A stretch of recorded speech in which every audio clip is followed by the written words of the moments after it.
qui l'entoure et son impact sur les politiques de développement sont l'objet de la rubrique économie du jeudi. Constat, le Sénégal a un ratio loin du seuil de la zone UEMOA. Explication dans cette édition. Meeting de Dakar, les athlètes américains surclassent la compétition. L'Afrique se contente de la meilleure performance au lancer poids.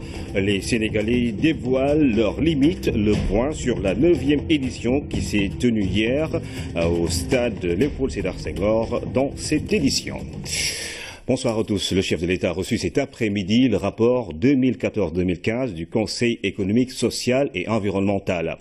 Dans les avis et recommandations, on note avec intérêt l'évaluation du Code des marchés publics. En louant la qualité du rapport, le président de la République a invité le Conseil à réfléchir sur d'autres défis comme la gestion des ressources naturelles dans un contexte de découverte de gaz et de pétrole au Sénégal. Oumar Nying. Une présence forte avec des écharpes en bandoulière. Les conseillers et leur présidente se soumettent à un rituel qui traduit l'importance de l'institution. C'est toujours avec un grand intérêt que je reçois les travaux de votre auguste institution, organe de conseil privilégié des pouvoirs publics sur toutes les questions à caractère économique, social et environnemental. Quand on fait le tour des questions économiques, sociales et environnementales, on a fait le tour des questions de la nation, qui intéressent la nation et le pays. Le rapport présenté au chef de l'État livre les conclusions des travaux et activités des 2 dernières années. Un exercice basé sur 3 axes majeurs. Une première partie présentant une analyse succincte de la situation économique, sociale et environnementale. Une deuxième partie relative aux travaux effectués durant les sessions ordinaires et extraordinaires, ainsi que les intersessions. Une troisième partie, enfin, donnant un aperçu des activités de coopération, de partenariat et de représentation que notre institution a eu à effectuer au cours de l'année. L'aperçu donne des avis et recommandations sur des thèmes divers. Parmi les centres d'intérêt, le Code des marchés publics. En effet, Monsieur le Président de la République, vous nous aviez demandé d'évaluer en toute neutralité le Code des marchés publics en tenant compte de la nécessité de garantir à la fois la transparence et la célérité dans la mise en œuvre des projets et programmes de l'État. Les conclusions de l'étude révèlent que les défaillances imputables aux acteurs de la commande publique sont principalement à l'origine des blocages substantiels constatés dans les procédures de passation et d'exécution des projets et programmes de l'État. Il faudrait d'ailleurs noter que la bonne qualité du nouveau Code des marchés a été unanimement reconnue par les structures et personnes ressources auditionnées, même si des améliorations peuvent encore être apportées à ce texte. Je pense que cet avis vaut son pesant d'or, puisqu'il s'agit d'un avis absolument neutre et indépendant par rapport aux acteurs, fondé sur simplement l'intérêt supérieur de la nation. Et comme j'ai toujours eu à le dire, il fallait concilier 2 impératifs, l'impératif de la transparence de l'éthique dans la commande publique et l'impératif exact aussi de l'exécution et de célérité, puisque les populations attendent aussi les réalisations. Et il faut que ces 2 impératifs soient alliés dans un processus qui a été celui qui est défini dans le Code des marchés publics. Le président de la République a loué la contribution du Conseil à la médiation dans la crise scolaire et universitaire. Mais il y a d'autres enjeux sur lesquels il faut réfléchir par anticipation, comme la gestion durable de nos ressources naturelles dans le contexte de découverte de pétrole et de gaz. Il est impératif, à mon sens, de définir de façon anticipative des stratégies performantes aptes à garantir une amélioration de la gouvernance de ces futures ressources. Il ne faudra pas attendre que le pétrole soit là pour commencer à réfléchir comment on va poser les jalons pour une exploitation transparente et éviter ainsi la malédiction du pétrole comme on le voit malheureusement dans certains pays. La contribution du Conseil économique, social et environnemental est attendue sur d'autres défis. Le président Macky Sall cite la souveraineté alimentaire, l'autosuffisance en énergie, l'accès au logement entre autres. Le Conseil devra réfléchir sur tout cela. En attendant, l'institution reçoit les félicitations du chef de l'État pour avoir produit un rapport de qualité. Mise en place de mécanismes de veille, d'alerte et de prévention des conflits. Le rapport 2015 sur le dialogue social insiste sur ces différents aspects. Le document a été remis hier au chef de l'État qui a pour sa part rappelé la longue tradition du Sénégal en la matière avant de décider de porter le budget de cet organe de l'État à 200 millions de francs CFA au Marning.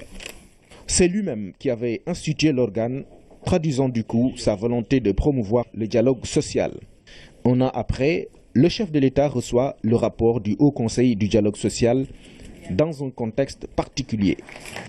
Cette cérémonie coïncide si opportunément avec le lancement du dialogue national sur le projet de réforme constitutionnelle prévu le 28 mai prochain. Tout cela confirme mon attachement indéfectible au dialogue social, vertu profondément ancrée dans nos traditions. Le dialogue social, patrimoine hérité de la glorieuse histoire de notre nation, constitue un facteur important de cohésion sociale.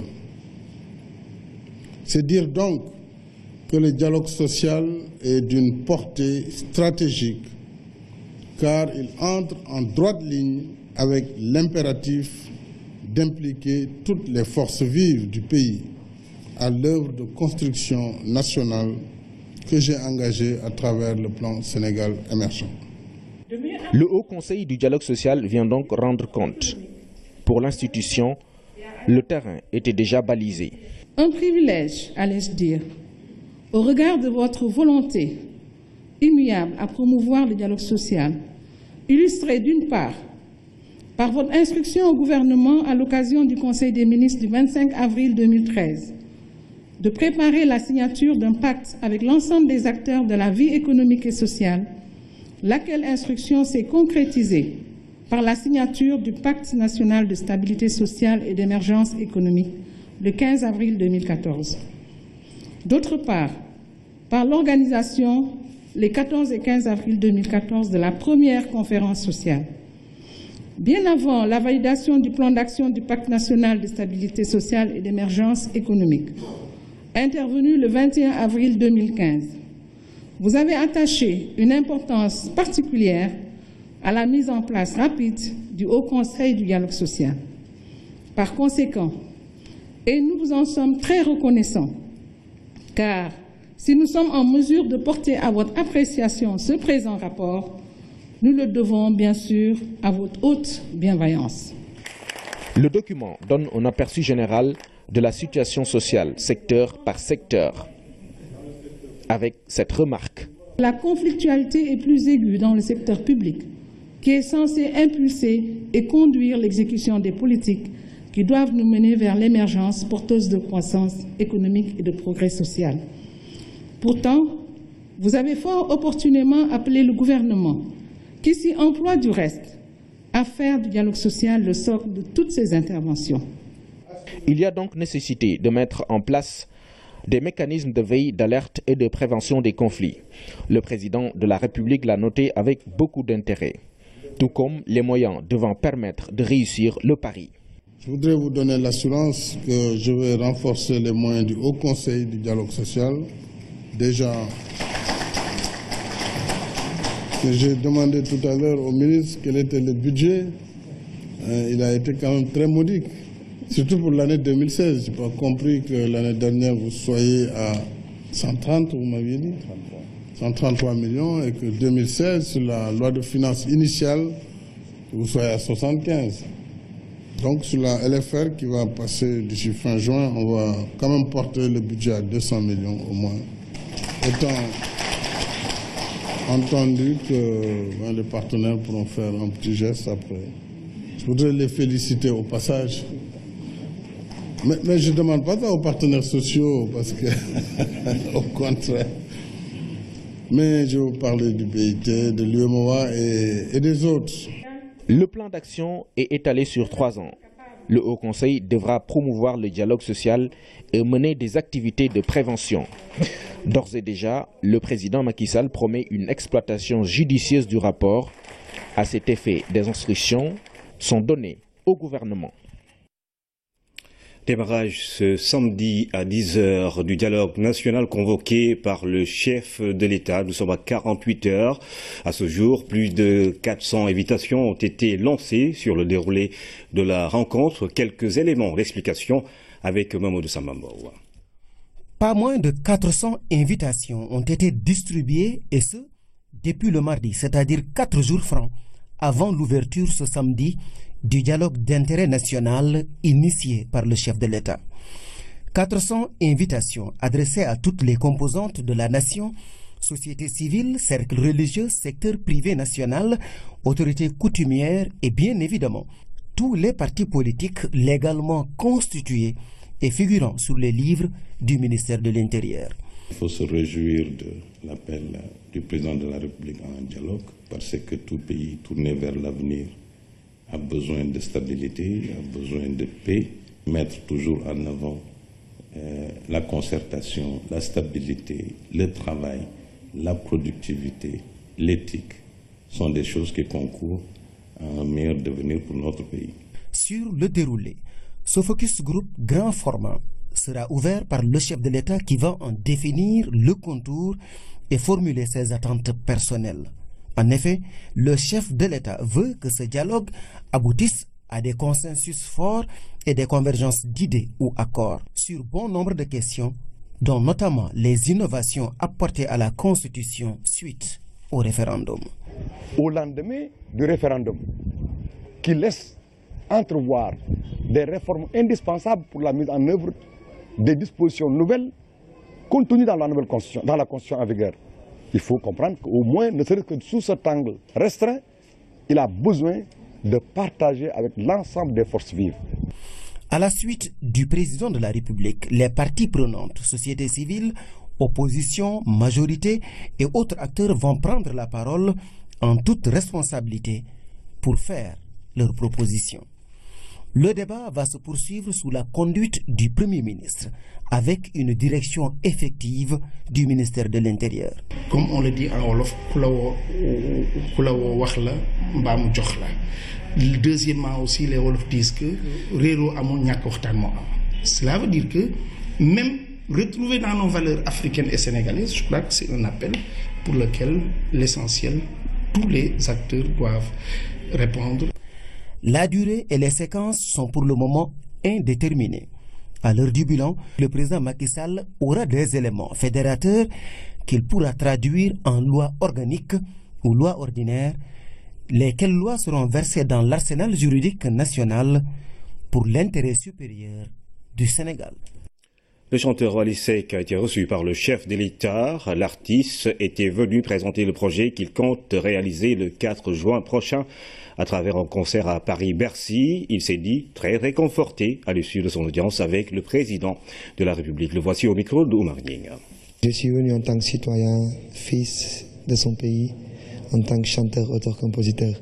On est venu voir le président, lui présenter le projet du 4 juin, Inch'Allah, et il l'a accueilli vraiment d'une manière vraiment importante. En tout cas, chez moi, je suis très ému. Il m'a expliqué ce qu'il voulait de moi et ce qu'il voulait qu'on fasse demain, Inch'Allah. Et aussi, on a eu le temps de parler pour la section B2B qu'on doit faire à Bercy, pour les acteurs culturels et économiques. Tu vois? Parce que Bercy, ce ne sera pas directement un concert, mais on a pris une autre lancée, je dirais sociale et économique. Donc vraiment, il l'a apprécié. On lui a expliqué tout ce qu'on voulait faire et on lui a vraiment fait comprendre qu'on voulait amener le Sénégal à Paris en tant que citoyen. Bien. Et rien que de se réveiller à Dakar, je dirais même au Sénégal, avec la paix qu'on a, je vous remercie. Il y a vraiment la paix chez nous. Il y a la sécurité. Je remercie vraiment le président. Nous reparlons de la crise dans le secteur éducatif avec cette décision de l'État de réquisitionner les enseignants. C'est dire que le ciel se dégage pour les élèves qui devraient disposer bientôt de leurs notes. Mais il faut dire qu'avec cette mesure, c'est une invite à la raison et au sens citoyen que le chef de l'État adresse aux enseignants en réitérant son attachement au dialogue État-syndicat. Par-delà le droit de grève, le devoir de maintenir pérennes les acquis de l'école publique. Ousmane Garifaya. Inviter les acteurs sociaux, les syndicats, particulièrement dans le domaine de l'éducation et de la santé, à arrêter tous les mouvements de grève et à rejoindre leur lieu de travail.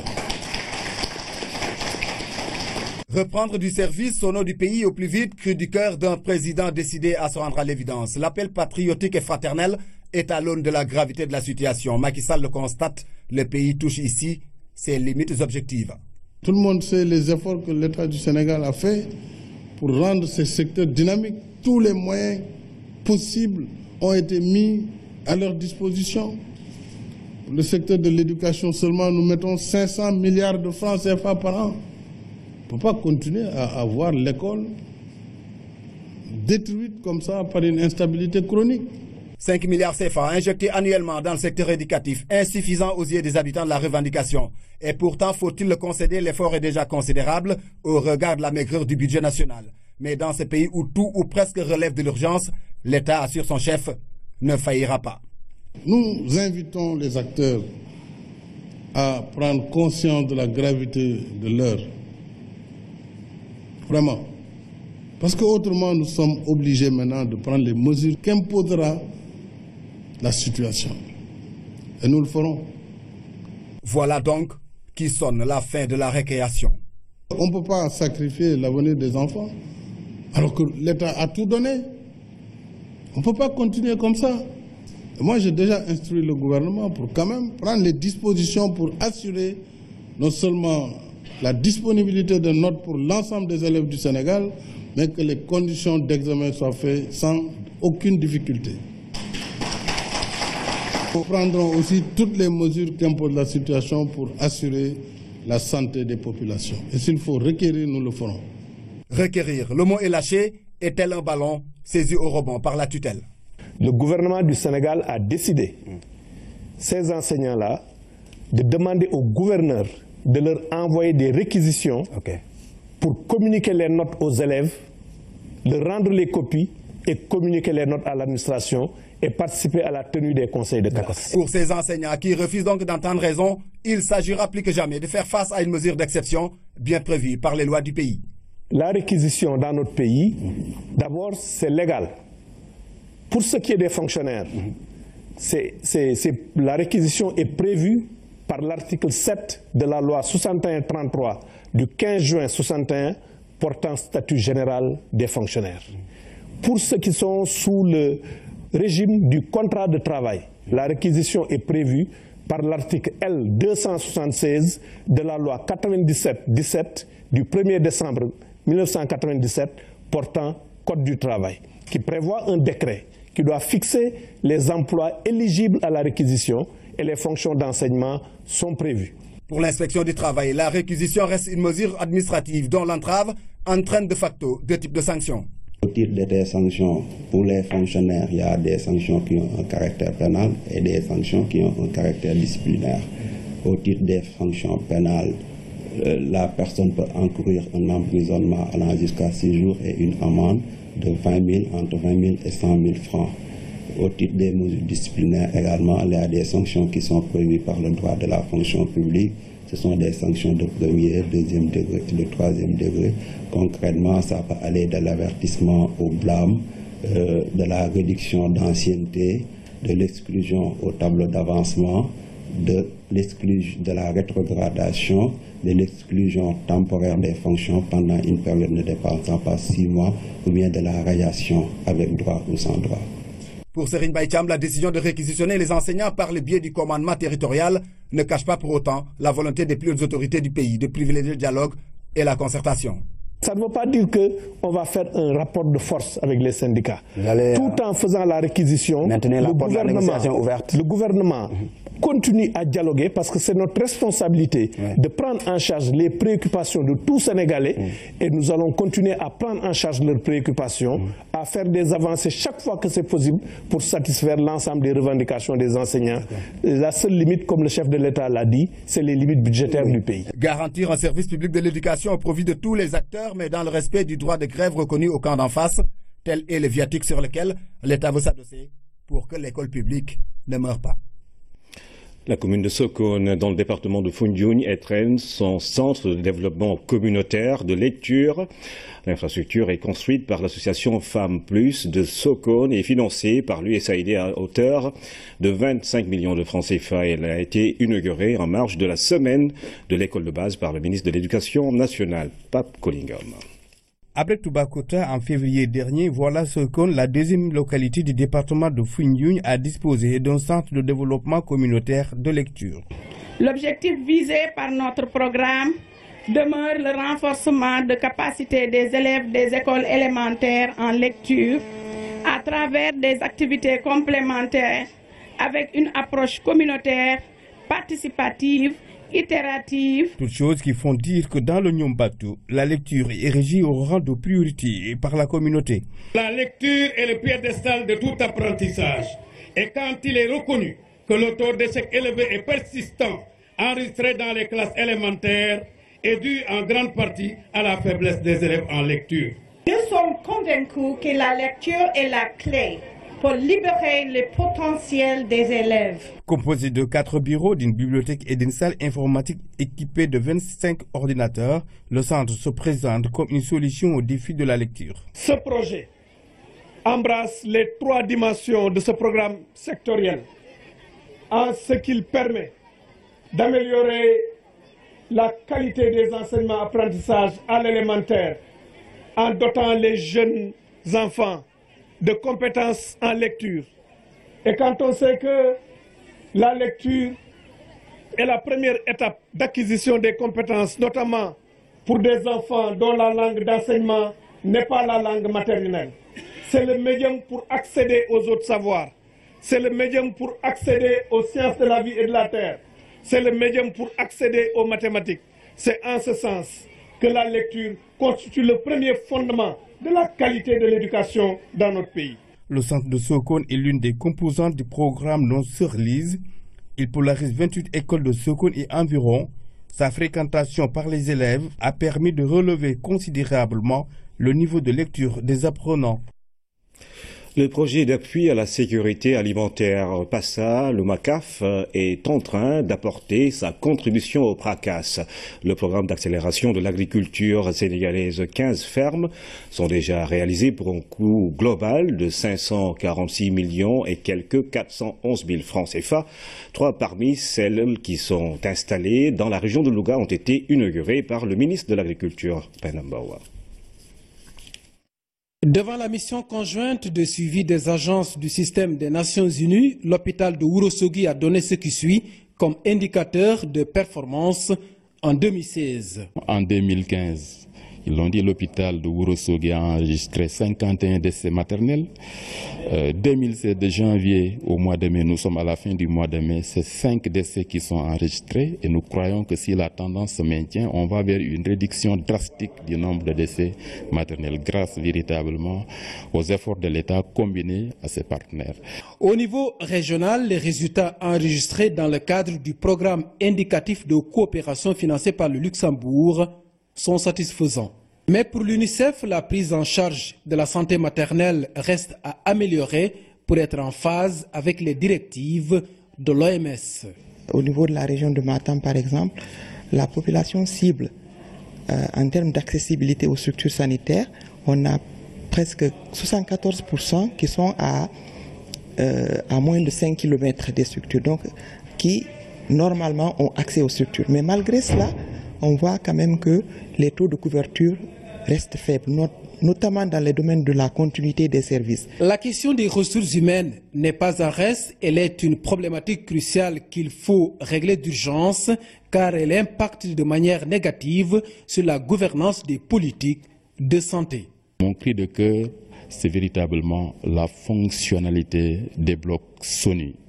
Fonctionnalité des blocs Sony qui sont construits où il y a un équipement mais qui reste non fonctionnel uniquement pour des questions pour la plupart de ressources humaines. Je parle par exemple celui de Canel que nous avons visité, où un compétent soit a été formé, de toute façon toute l'équipe Sony a été formée, mais jusqu'à présent justement ce bloc ne fonctionne pas parce que ce personnel est déployé ailleurs. À Canel, la mission conjointe de suivi des agences du système des Nations Unies a visité le centre ADO. Ici, 30 000 dépistages gratuits ont été réalisés en 2015. Et là où le bas blesse, c'est les 10, surtout 14 ans et les 15-19 ans qui sont très vulnérables et qui sont en général laissés à eux-mêmes et qui ont besoin quand même d'être mieux encadrés. Et ceci permettrait aussi à l'atteinte des objectifs du millénaire de développement qui restent à parcourir et à l'atteinte des ODD. Parce que comme nous dit, la mortalité des adolescents double la mortalité maternelle. Le poste de santé de Soringo a été aussi visité par les partenaires techniques et financiers de l'État. Les locaux du centre sont évidemment vieillissants. Le service quant à lui se poursuit avec des équipements de base qui permettent la réanimation des nouveau-nés et l'accompagnement des femmes en difficulté lors des accouchements. Vous venez plutôt de suivre le reportage de Lamine Touré sur le programme indicatif de coopération PIC3 qui lie le Sénégal et le Luxembourg et qui se poursuit dans la zone nord du pays. Les résultats de ce partenariat sanitaire sont globalement satisfaisants, mais les défis à relever restent énormes, notamment en matière de ressources humaines. Et puis, nous parlons de cette visite du ministre de la Gouvernance locale, du Développement et de l'Aménagement du territoire en France. Abdoulaye Diouf Sarr a échangé avec ses collègues français, le ministre secrétaire d'État, Estelle Grelier, et le ministre Estelle Grelier en charge des collectivités territoriales, et Madame Annick Girardin, chargée de la fonction publique, le cadre institutionnel et réglementaire des réformes aussi, bien en France qu'au Sénégal, ont été au menu des échanges avec, en toile de fond, la question de la gestion des ressources humaines. Hamidou Diop. Comme au Sénégal, la France vit une décentralisation en mouvement. Avec l'introduction de la nouvelle réforme qui organise les territoires dénommée Loi NOTRe, les enjeux de solidarité, d'équité et d'intercommunalité sont les traits marquants de la nouvelle architecture territoriale. Les lignes bougent et des similitudes sont notées avec notre pays. L'idée de cet échange, puisque nous sommes les uns et les autres dans des réorganisations territoriales, c'est de s'inspirer des bonnes pratiques, de ce que nous faisons, de ce qui se fait au Sénégal et de nous nourrir les uns les autres. Donc rendez-vous est pris avec Monsieur le ministre pour rester à sa disposition pour continuer à échanger sur ces sujets. Mais moi, ce que je constate, c'est que quand on est ministre, qu'on est aussi élu local ou qu'on a été élu local, on a une passion commune pour le développement des territoires et j'avoue que c'est avec beaucoup d'émotion et de bonheur que j'étais ce matin dans le cadre de cet échange. Cap au département de la fonction publique. Ici, les deux parties sont convaincus au terme des échanges que le développement des compétences constitue une porte d'entrée pour la réussite de toute réforme. Je crois honnêtement qu'on sous-estime l'importance de la fonction RH dans la mise en place des réformes. Une réforme doit être pensée, y compris avec les hommes et les femmes qui vont la mener sur les territoires. Et donc il faut associer à la fois tous ces agents des fonctions publiques, les organisations syndicales pour co-construire les réformes de manière à ce qu'elles se mettent en place plus rapidement sur les territoires. Des rencontres fructueuses mises à profit par la délégation sénégalaise pour entrevoir des perspectives de collaboration plus prononcées. La partie française a émis l'idée d'organiser une mission au Sénégal dans les mêmes conditions de croisement des expériences, des requêtes qui ont reçu un écho très favorable auprès de leur homologue du Sénégal, M. Abdoulaye Diouf Sarr. Justement, le ministre de la Gouvernance locale, du Développement et de l'Aménagement du territoire, Abdoulaye Diouf Sarr, revient sur quelques axes importants de la mission de Paris. Nous avons aussi noté que la formation doit être organisée, gérée à un niveau pour l'ensemble des collectivités locales.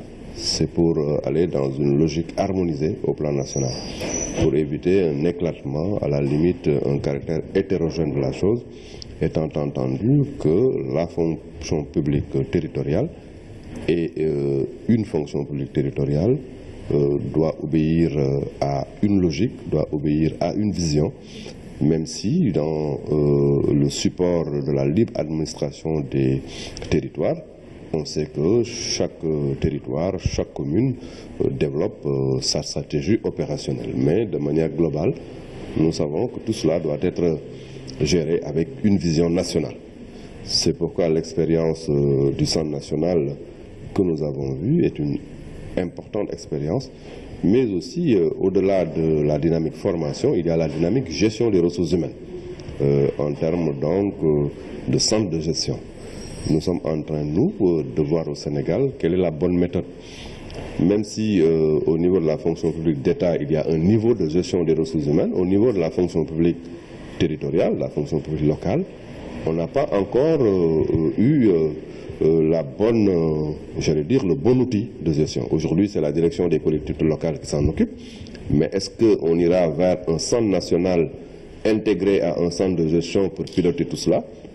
Et quid du contrôle de légalité par rapport à la gestion des ressources humaines? Donc la réflexion est en cours. Et ce que nous avons vu ici nous paraît être assez important parce que il y a la fonction publique, de manière globale, qui est un tronc commun et qui a trois branches. Une fonction publique d'État, une fonction spécifique hospitalière et une fonction publique territoriale. Mais il y a un dénominateur commun et l'État, dans sa fonction donc, de contrôle, gère de manière globale la vision. Cela me paraît quand même intéressant de regarder au plan opérationnel comment tout cela se déroule. Ce matin à Dakar, le ministre de la Gouvernance locale, du Développement et de l'Aménagement du territoire, Abdoulaye Diouf Sarr, que vous venez d'entendre, a présidé l'atelier de validation du rapport de l'audit genre de son ministère. Il s'agit de relever le défi de l'institutionnalisation du genre au sein du département qu'il gère. Le reportage de Luce Bitsa. La responsabilité du ministère de la Gouvernance locale à promouvoir la prise en compte du genre concerne son action d'appui et de contrôle des activités conduites par les collectivités locales. En particulier, le ministre entend prendre l'initiative de renforcer et adapter le cadre législatif et réglementaire de la décentralisation pour que le genre soit pleinement intégré dans l'action des pouvoirs locaux. Il ne peut y avoir de développement durable sans les collectivités locales. Tout se passe sur nos territoires. Et ce sont les femmes qui animent de manière informelle toutes les activités génératrices de revenus. Faire une étude qui équilibre et qui prend en compte les disparités nous amènera à avoir au moins 100 maires sur les 557. Parce qu'aujourd'hui, malgré la loi sur la parité, nous sommes que 13 maires. Et cette volonté politique est clairement exprimée dans la stratégie nationale du plan Sénégal émergent à travers son pilier aménagement du territoire, développement local et territorialisation. Des partenaires techniques et financiers qui accompagnent le processus d'institutionnalisation du genre ont été associés aux travaux. Pour magnifier aussi notre disponibilité sur le plan technique et financier pour arriver au bout de ce processus. La promotion du genre entre dans le cadre de l'amélioration des rapports sociaux entre les hommes et les femmes dans tous les domaines et à tous les niveaux. Et cela implique le changement de comportement dans l'ensemble des politiques, mécanismes et stratégies, ainsi que les actions susceptibles de corriger les inégalités constatées dans les rapports hommes-femmes. Promouvoir la dimension genre, en considérant que la correction des inégalités, au-delà d'être une noble cause, est une œuvre de tous les jours, dont la mise en œuvre nous permettra de relever le défi. Pour assurer l'institutionnalisation du genre au sein du ministère de la Gouvernance locale, une unité genre a été mise en place. Cette unité a la vocation d'assurer la mise en œuvre du processus au sein de l'ensemble des structures du dit ministère. Un nouveau quai de pêche et un complexe frigorifique à Anne. Le projet est dans les plans du ministère de la Pêche et de l'Économie maritime qui entend ainsi accompagner les acteurs du secteur dans leur travail dans cette zone. Le ministre Omar Gueye l'a annoncé ce matin à Anne à l'occasion du lancement des journées de salubrité des quais. Anaïs Nyayamane. Du matériel nettoiement pour mieux répondre aux normes d'hygiène, Le quai de Hann pourra ainsi améliorer sa production tout en respectant les standards. Premier lancement, salubrité. On est heureux du lancement des journées de salubrité ici au quai de Hann. Vraiment, nous remercions toutes les autorités.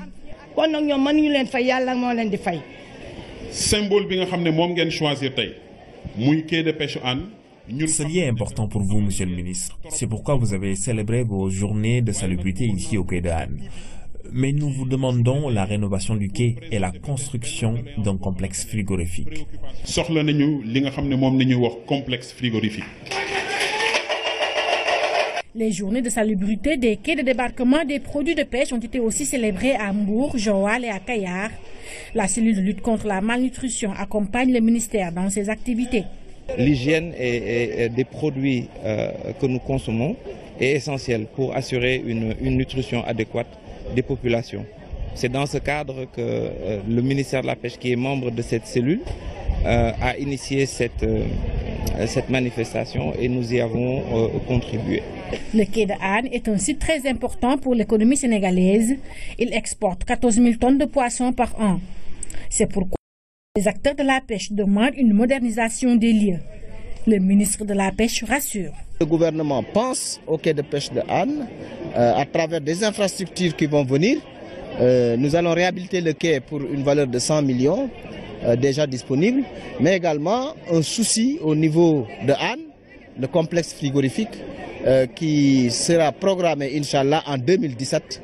La propreté des quais de pêche est donc une priorité pour le gouvernement et nous avons décidé aujourd'hui, en relation avec le ministère de la Gouvernance locale, de lancer l'opération de nettoiement sur toute l'étendue du territoire au niveau des quais de pêche, ici à Hann-Bel-Air. L'unité de gestion des déchets est intervenue, mais la cellule aussi de lutte contre la malnutrition de la primature, avec des brouettes, avec des pelles, avec des râteaux, avec des gants, avec des tenues et des casques. La propreté des quais de débarquement, une priorité du ministère de la Pêche et de l'économie maritime, devrait permettre aux pêcheurs, mareyeurs et transformatrices de gagner leur vie dans un environnement sain. Le directeur général de Sénélec à Ziguinchor, pour une première visite, Amadou Makhtar Cissé, s'est rendu à la centrale de Boutout. Il a également fait l'état des lieux avec le personnel de la société d'électricité Kaltoum Gueye. La danse des compos pour souhaiter la bienvenue au directeur général de la Sénélec intercasamançaise. Après cet accueil chaleureux, direction la centrale de Boutout. Ici, toutes les installations ont été visitées. Sur place, un état des lieux a été fait. Donc Diémé et ses équipes nous ont fait un état des lieux qui nous permet, en cette veille d'hivernage, de prendre la pleine mesure des difficultés que nos agents rencontrent au niveau de la production comme sur les réseaux et qui ont des répercussions sur la qualité du service. Et c'est justement pour mettre en chantier un plan d'action qui nous permettra d'améliorer les conditions de fourniture de l'électricité durant toute l'année, certainement, mais particulièrement en cette période de chaleur et d'hivernage, période pendant laquelle nous notons souvent des dysfonctionnements dus aux intempéries. Que nous avons effectué cette visite et le plan d'action qui sera déroulé, nous l'espérons avec l'aide de Dieu, nous permettra d'améliorer la qualité de service. Justement, l'amélioration de la qualité du service est un volet important d'un nouveau projet à venir. Un projet qui va permettre aux zones rurales les plus éloignées d'avoir de l'électricité. Nous avons eu la chance de pouvoir boucler sous son impulsion et sous l'autorité du ministre de l'Énergie et du Développement des énergies renouvelables d'importants programmes qui attendent la signature du ministre de l'Économie et des Finances pour démarrer, notamment pour réaliser la grande ligne haute tension qui va relier Bakel, Tambacounda pour aller chercher le réseau de l'OMVS et Tambacounda, Kolda et Ziguinchor, qui nous permettra cette ligne après de tirer ce que vous appelez les dorsales qui sont les lignes moyenne tension qui iront à l'intérieur des différentes localités pour déjà améliorer le niveau, la qualité de l'électricité dans ces zones, mais également amener l'électricité dans les zones où elle n'est pas encore. La venue du directeur général est saluée par tout le personnel. Une rencontre avec ces derniers a été organisée Direction générale comme personnel se soucie de la qualité proposée aux consommateurs. En tout cas, après la rencontre avec la tutelle, les agents sont sortis satisfaits. On a eu à échanger avec les directeurs pour voir comment on peut rendre le service plus attrayant au niveau de nos clients. Et que pour que les clients connaissent aussi les difficultés qu'on a au niveau de Sénélec. Et vraiment, nous sommes contents parce qu'il nous a été d'une oreille attentive. Et je sais que les engagements qu'il a pris ici, qu'il va tenir compte, il fera de son mieux pour les respecter. Une visite de courtoisie au gouverneur a clôturé cette venue du directeur général de la Sénélec, à Ziguinchor. La commission de régulation du secteur de l'électricité s'engage à renforcer le cadre de dialogue avec les associations de consommateurs. Le secteur est jugé difficile et il faut trouver, selon eux, des solutions durables. La commission a tenu un déjeuner avec la presse et les membres d'associations afin d'échanger sur les différents points liés à la fourniture correcte de l'énergie et aux changements en perspective à Massawa. L'électricité, un secteur clé de notre économie qui enregistre des difficultés entre fournisseurs et consommateurs. Les réclamations deviennent récurrentes et c'est tout le sens qui justifie cette rencontre entre associations de consommateurs et régulateurs pour trouver des solutions durables. Donc je pense qu'il faudrait revoir la procédure de saisine de la Commission. Ça va faire partie des réformes que nous proposons. Mieux, il faut un cadre qui permet de renforcer le dialogue et l'échange pour mieux prendre en charge ces différentes préoccupations des consommateurs. Il faut considérer l'électricité comme un service public et à ce titre-là, ça va avec toutes les caractéristiques du service public. La notion de continuité du service public, la notion d'égalité devant le service public et la notion de mutabilité du service public. Surtout qu'aujourd'hui, l'opérateur historique qui est Sénélec est en train de mener un certain nombre d'innovations, tant en termes de système de comptage avec les nouveaux compteurs prépaiement, tant en termes de modalités de paiement des factures. Sur beaucoup de nombre de sujets, la Sénélec est en train aujourd'hui de faire des innovations. Il faudrait donc que la commission de régulation, les associations de consommateurs et Sénélec puissent échanger sur ces questions pour arriver à des consensus, pour anticiper également sur les conflits. Les chantiers de Sénélec, la modernisation du secteur, entre autres sujets débattus, tous conviennent du rôle que joue la Sénélec dans le développement du pays. Force est aussi de reconnaître que la commission de régulation du secteur de l'énergie veut jouer pleinement son rôle pour réduire les peines et souffrances des consommateurs. Brière de l'Isle, c'est un des bâtiments menacés de ruine et pourtant il a encore des occupants. C'est pourquoi le préfet de Dakar a décidé d'y mettre un terme. L'immeuble en question date de la période coloniale. Autrefois occupé par les fonctionnaires de l'État, ces derniers ont été déplacés pour parer à toute éventualité. Risques et périls autour d'une bâtisse, c'est un reportage d'Ibrahim Mandanga. Brière de l'Île a perdu de sa superbe. Une peinture complètement défraîchie, la bâtisse croule sous le poids de l'âge. Normal, elle date de la période coloniale. Aujourd'hui, elle menace ruinée. Pourtant, l'immeuble continue d'être occupé de surcroît illégalement. Une situation qui pousse le sous-préfet de Dakar Plateau à revenir sur le site. J'ai été saisi par correspondance par le patrimoine bâti par rapport à l'état de ce bâtiment qui a fait l'objet de plusieurs inspections et qui est devenu aujourd'hui menace en ruine. Fort de cela, il y a eu des occupants irréguliers qui, pendant des années, ont eu à l'occuper d'une manière irrégulière. Alors que ceux qui étaient là ont été déguerpis parce que seulement le bâtiment était devenu un danger. De par sa position, de par son état de délabrement très avancé, il avait donc amené les autorités de l'État à prendre des dispositions pratiques pour éviter le pire aux concitoyens, à nos concitoyens. Le bâtiment fait face à l'Assemblée nationale, non loin du palais de la République. Ce qui fait qu'il joue d'une position stratégique et pourtant difficile d'avoir une idée sur les personnes qui l'occupent. On n'arrive pas à identifier ceux qui sont là, on n'arrive pas à identifier les activités qui se font ici, vu la position de ce bâtiment qui est en face de l'institution de l'Assemblée nationale, qui est à côté du palais de la République, qui est à côté de l'ensemble des institutions les plus importantes de ce pays. Ça constitue en tout cas un danger public. Fort de cela maintenant, nous sommes venus déjà pour humaniser encore le départ de nos concitoyens, montrer à l'opinion et à ceux-là même qui occupent le bâtiment le danger qu'ils courent. L'insécurité de Brière de l'Île ne souffre d'aucune contestation. Des fissures profondes, des branchements anarchiques, bref, le décor est révélateur. Vous voyez toute la ferraille, vous voyez toutes les structures qui sont déshabillées, ce qui montre que cet immeuble-là est impropre à l'habitation. Et au-delà de ça, l'occupation dans cet immeuble est irrégulière. C'est-à-dire les gens qui y sont et qui y vivent n'ont pas un acte de l'État qui leur permette de vivre dans ce bâtiment-là. Donc c'est ça, on ne peut pas badiner avec la sécurité. Et l'un des axes majeurs de l'action du patrimoine bâti, c'est la mise à niveau du point de vue sécuritaire et technique des bâtiments. Quand on gère un bâtiment, le premier aspect, c'est de gérer la sécurité des personnes. Mais une question taraude encore les esprits. Comment un édifice public qui a fait l'objet d'une désaffectation depuis 2008 continue-t-il toujours à être occupé par des tiers?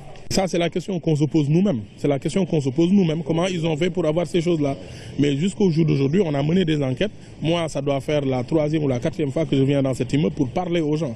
Mais maintenant, il faut passer à un autre niveau. Un autre niveau, c'est tout simplement agir et vite. À préciser que l'immeuble compte plus de 10 étages et un total de 52 appartements. Pourtant, la vie de tous les occupants est menacée. Des dispositions pratiques seront prises pour que les gens quittent dans de très bonnes conditions sans être inquiétés. L'autre aspect, le problème du bâtiment menaçant en ruine est devenu aujourd'hui un problème dans toute la région de Dakar et particulièrement dans la circonscription de Plateau. Brière de l'Île n'est pas le seul dans cette situation. Plus de 300 bâtiments sont aussi menacés de ruine dans la capitale, selon l'agence de gestion du patrimoine bâti de l'État. Pour s'en rendre compte, direction l'immeuble 5, rue d'Agorne, près du marché Kermel. Sur place, les images parlent d'elles-mêmes, traduisant en même temps l'insouciance des occupants. Une insouciance qui se manifeste par ces nouvelles constructions sur un bâtiment dont les images font froid dans le dos. Après ce reportage sur cet immeuble qu'on appelle Brière de l'Île, nous voici dans la rubrique économie de ce jeudi. Dette publique, dette intérieure, que signifient ces notions au cœur des politiques de développement? La rubrique économie du jeudi nous en parle. Pour le cas du Sénégal, notez que notre pays a un ratio dette-PIB d'environ 57%, loin du seuil de la zone UEMOA qui est de 70%. La dette, sa nature et les notions qui gravitent autour des engagements financiers que contracte un État, c'est avec Daraba. Une des voies pour financer le déficit des États, l'endettement. D'abord, la dette extérieure, des engagements vis-à-vis des bailleurs de fonds multilatéraux et des banques de développement.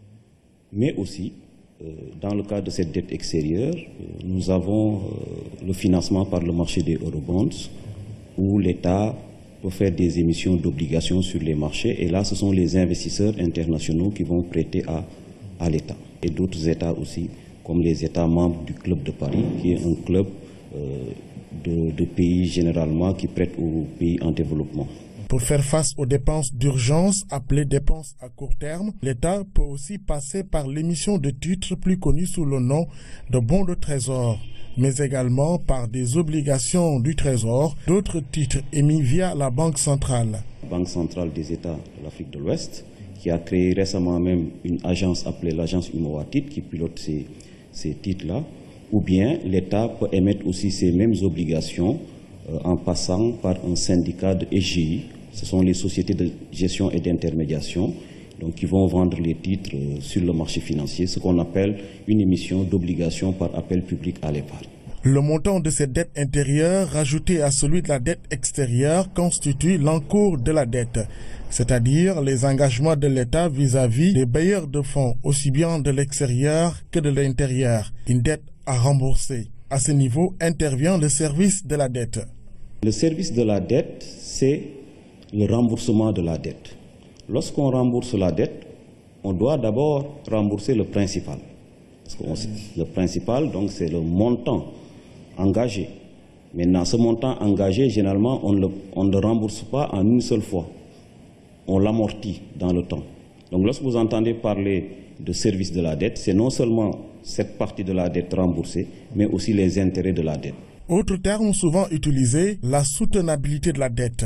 Là, on fait appel à la notion d'allègement de la dette. Dans la zone de l'UEMOA, on a mis en place des critères de surveillance multilatérale. Chaque État membre ne doit pas dépasser le ratio PIB-dette fixé à 70%. Un État